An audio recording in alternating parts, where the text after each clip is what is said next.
abraçou cheia de emoção e disse que gostaria de marcar aquele dia com um sinal de recordação. E no colarinho da minha camisa deixou uma marca precisa dos lábios quentes cheios de batom. Depois que voltei pra casa, deixei a camisa sobre o guarda-roupa.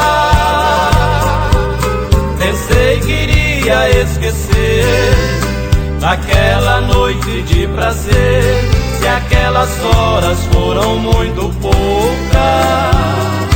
Mas no outro dia já senti saudade, peguei a camisa, beijei à vontade, como se o tecido fosse a sua boca. Quando vem a noite, vou ao guarda-roupa feito um viciado, sinto seu perfume e fico embriagado. Por mais que eu disfarce, eu não posso esquecer. Sozinho no quarto, a saudade aumenta, meu corpo agoniza. Eu rolo na cama, beijando a camisa, nas horas mais tristes do meu padecer.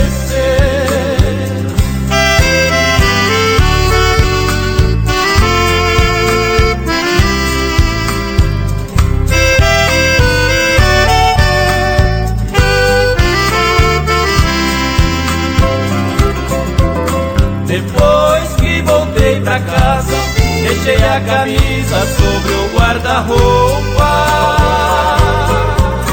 Pensei que iria esquecer daquela noite de prazer, se aquelas horas foram muito poucas.